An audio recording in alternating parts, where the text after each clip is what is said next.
आज का वीडियो इतना शानदार है ना, इतना शानदार, क्या बोलूँ मैं आपको, क्या बोल ही क्या सकता हूँ।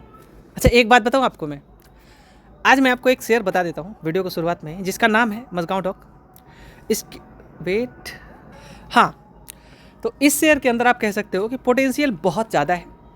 ओवर वैल्यूड नहीं है कंपनी, जहाँ पे खड़ी है अंडर वैल्यूड टाइप से लगती है, बट अंडर वैल्यूड भी नहीं कह सकता, फेयर वैल्यू कह सकते हो आप। ठीक है, ऑलमोस्ट कर्ज फ्री कंपनी है, सरकारी कंपनी है और बहुत बड़ी कंपनी है शिप बिल्डिंग में। ठीक है, मतलब बड़े बड़े जहाज़ों को, समझ रहे हो आप, नेवी के लिए बहुत, मतलब इसमें पॉपुलर है ये। जैसे आप HAL को देखते हो एयरक्राफ्ट्स में, BL तो सब में है, सोलर इंडस्ट्री भी है, तो अलग अलग डिफेंस के सेक्टर से ही है। ठीक है, डिफेंस सेक्टर से रिलेटेड शेयर सही है। तो जो ये शेयर है लगभग 1 लाख करोड़ का मार्केट कैप है इनका, लगभग, अब तो नीचे ही आ गया है तो क्या ही बोला जाए।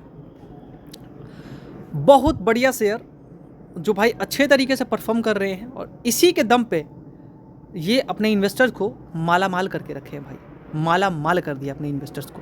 ठीक है, तो आप कह सकते हो कि ये शेयर जो है अपने हाई 36-3500 से, और वहाँ से काफ़ी नीचे नज़र आ रहा है अभी, और यहाँ से पोटेंशियल रखता है आपको पैसा देने में। तो अगर आप किसी में कलेजा है तो सरकारी कंपनी है, आप देख सकते हैं, स्टडी कर सकते हैं। डिविडेंड बहुत कम देती है लेकिन ग्रोथ देती है, तो ये कंपनी है जिसके ऊपर स्टडी कर लेना जाके आप। चलिए आगे बात कर लेते हैं। मैंने एक ही शेयर खरीदा है, ज़्यादा नहीं खरीदा, ऐसा नहीं कि बहुत ज़्यादा खरीद लिया है, यकीन नहीं होता देख लो, एक ही शेयर है, ज़्यादा नहीं है। इतना पैसा कहाँ से आएगा, जाहिर सी बात है, इधर थोड़ा कभी कभी होता रहता है, कोई बात नहीं। वीडियो को शुरुआत में मैं बताना चाहूँगा, आप लोग व्हाट्सएप पे फॉलो कर लीजिएगा हमें। अगर आप लोग व्हाट्सएप पे फॉलो करते हैं तो बहुत अच्छी होगी आपके लिए, जहाँ पे आपको बहुत कुछ सीखने को मिलेगा। व्हाट्सएप पे नया चैनल बनाया है हमने, और वहाँ पे हर एक वक्त जो भी हमारे दिल में अंदर से आवाज़ आता है व्हाट्सएप पे बोल देते हैं। तो व्हाट्सएप पे अगर कुछ पूछना है मुझसे वो भी पूछ सकते हैं। ठीक है, वहाँ पे भी हमारा नंबर मिल जाता है, और ग्रुप है अपना, चैनल है अपना, जहाँ स्टोरी देखते हैं ना वहीं पे देखा जाता है, जहाँ स्टोरी देखते हैं ना अपन लोग, वहीं पे वो आपको चैनल देखने को मिलेगा, जाके फॉलो कर लीजिएगा। ठीक है, IT सेक्टर को लेकर के मैं इस वीडियो के अंदर दिखाना चाहूँगा। मार्केट का न्यूज़ तो कवर कर दिया, न्यूज़ जो था वो भी कवर कर दिया है पिछले वीडियो के अंदर। अगर कुछ नया निकल के आ रहा है तो देख लेंगे। PNB join Goldman Sachs 2026 Asia financial, देख लेना आप। भारतीय एयरटेल, चलिए। वारी तो 500 megawatt solar module order for FY27, तो वारी के लिए तो अच्छी बात है। वारी के लिए तो वावा हो रहा है, जो कि इन्होंने बैटरी, लिथियम आयन बैटरी के लिए आंध्रा में ये प्लांट भी लगाने वाले हैं। ठीक है, तो Waaree energy limited receive 500 megawatt solar module supply order from a domestic solar power developer, the order to be fulfilled by 26-27, तो इसी साल कह सकते हो। नो प्रमोटर इंटरेस्ट और रिलेटेड पार्टी ट्रांजेक्शन, चलिए कोई बात नहीं, तो ये अच्छी बात है, इनको ऑर्डर मिला है। ठीक है, तो अब जो नया था मैंने कवर कर दिया। ठीक है, ओके। अब बात कर लेते हैं यहाँ पे TCS। ये जो कंपनीज गिरे हैं आज, क्यों गिरे हैं सबसे पहले तो देखिए, इसमें इसको गिरने के पीछे कारण है कि जो इनका तेजस है वो क्रैश कर गया है, लेकिन इसको डिनाई किया है। ठीक है, इसको डिनाई किया गया है मैंने इनके द्वारा से। ठीक है, चलिए ओके, तेजस जो इनका है उसकी वजह से शेयर क्रैश किया है 5%। ठीक है, चलिए 4% समथिंग, ओके। उसके बाद IDFC फर्स्ट बैंक, इसके अंदर जो है वो आप कह सकते हो कि भैया 590 करोड़ तो दिखा ही दिखा है, मैंने पिछले ही वीडियो के अंदर दिखाया है, जिसके अंदर 14,000 करोड़ समथिंग चेक के थ्रू फ्रॉड हुआ है। ठीक है, तो वो जो है मैंने पिछले वीडियो के अंदर दिखाया था, पता नहीं वो अगर डिलीट हो गया होगा तो बात अलग से है, बट मैंने कवर किया है, आप जाके देख लेना पिछले वीडियो के अंदर। पता नहीं कितना सच था वो खबर या नहीं था, वो मुझे पता नहीं है, बट इकोनॉमिक्स टाइम पे वो छपा हुआ था। चलिए, मैंने पिछले वीडियो को डाला है, जाकर देख लेना। गॉडफ्रे फिलिप्स, ये क्यों गिरा आज 11%? इसके अंदर प्रॉफिट बुकिंग हुआ है, क्योंकि इससे रिलेटेड कोई न्यूज़ देखोगे ना तो वो ना ही उधर दिख रहा है ना ही इधर दिख रहा है, तो प्रॉफिट बुकिंग आप कह सकते हो, क्योंकि देखेंगे तो काफ़ी वॉल्यूम्स बढ़े हैं इस साल में, एंड इसकी वजह से आप कह सकते हो कि शेयर जो है वो काफ़ी भागा है। ठीक है, उसके बाद ये प्रॉफिट बुकिंग आप कह सकते हो, बट कंपनी अच्छी है, लॉन्ग टर्म पे अच्छा पैसा कमा के दी है और सक्षम भी है। ठीक है भाई, और क्या, अब डायरेक्टली बात कर लेते हैं, ज़्यादा फालतू बात नहीं करेंगे, अब डायरेक्टली IT कंपनी के ऊपर बात करेंगे, उसके बाद छोड़ देंगे सब कुछ। ठीक है, चलिए, तो IT कंपनीज़ मैंने खुद निवेश किया है।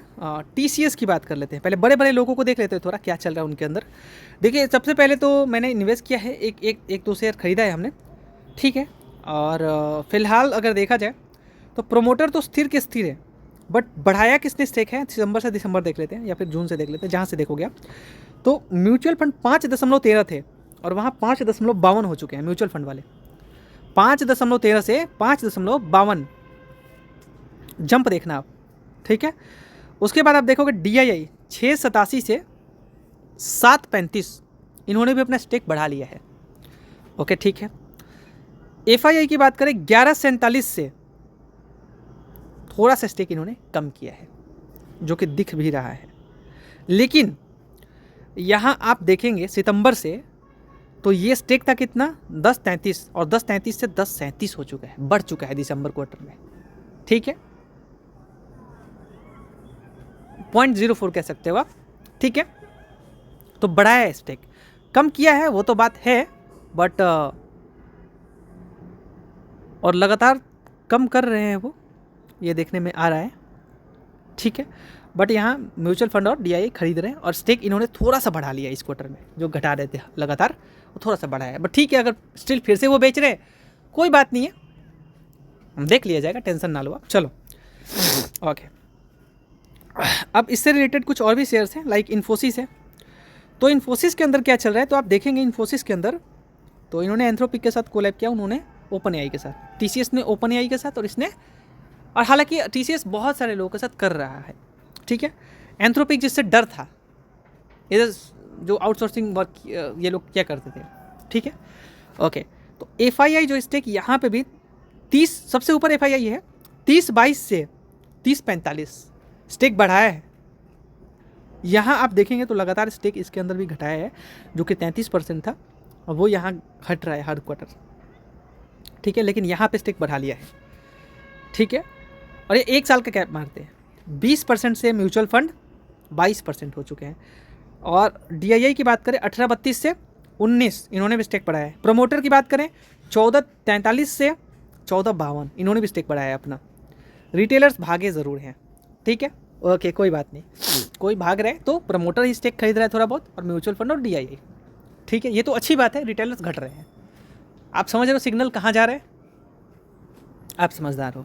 चलिए अब कौन आता है, SCL टेक, इसके अंदर भी देख लेते हैं भाई।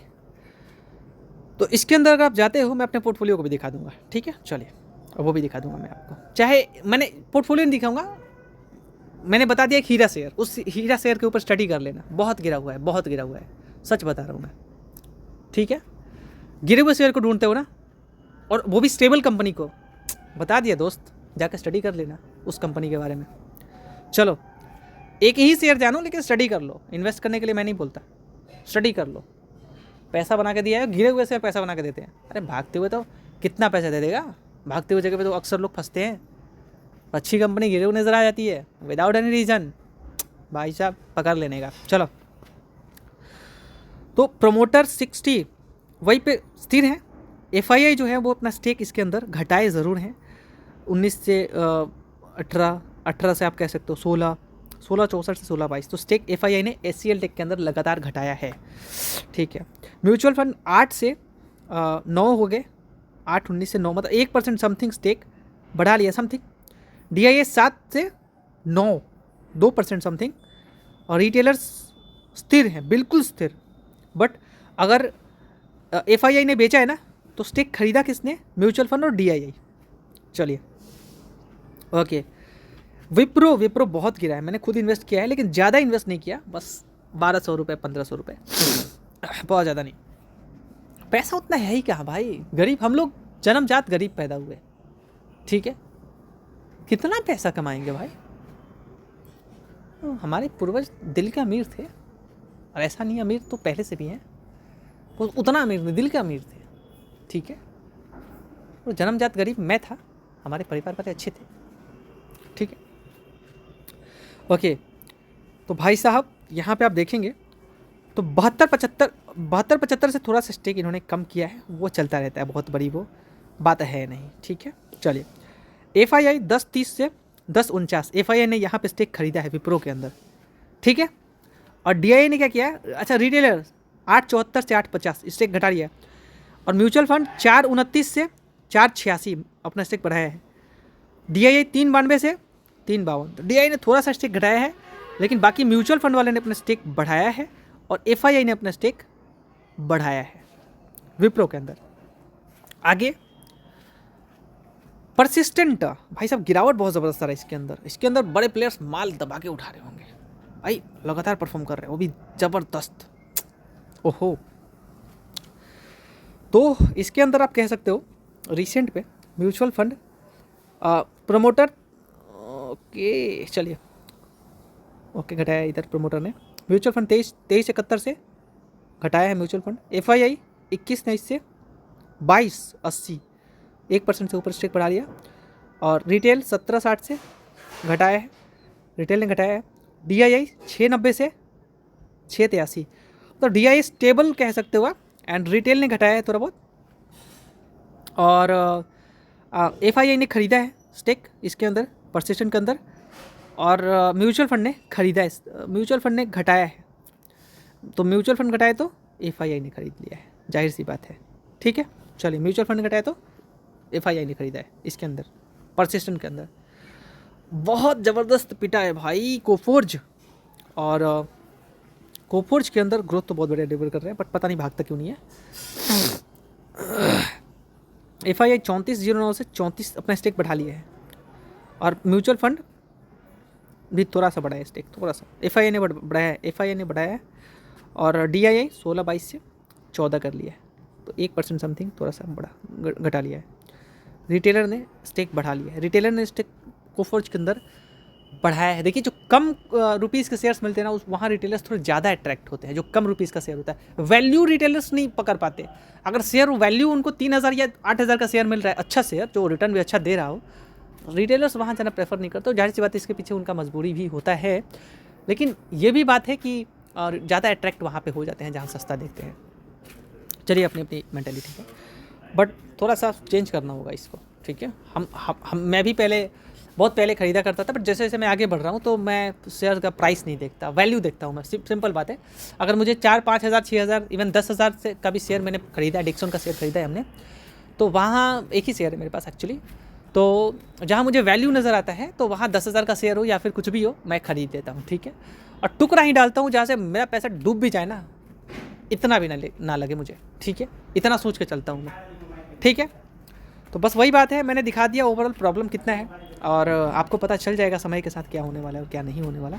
तो घबराने वाली कोई आवश्यकता नहीं है, और बड़े बड़े लोग माल खरीद रहे हैं, तो बहुत ज़्यादा इधर बात है नहीं। और कुछ लोगों ने ये भी बोला कि किसी का मानना है कि एआई जो है वो प्रॉब्लम क्रिएट नहीं करेगा, किसी का मानना है कि अच्छा, किसी ने बोला भी था कि एआई के थ्रू उतना कुछ अभी हो नहीं रहा है जितना हाइप बन रहा है, और वैसे ही वो तो पता चल जाएगा कि एआई क्या कर रहा है क्या नहीं कर रहा है। बट एग्रेसिवली आप कह सकते हो कि हाँ, आईटी फर्म्स इन्वेस्ट कर रहे हैं, इंडियन आईटी फर्म्स, सो ज़रूर आपको लंबे समय में अच्छा खासा रिटर्न देखने को मिल सकता है, ठीक है। इस वीडियो को देखने के लिए बहुत बहुत शुक्रिया। Thank you so much for watching video.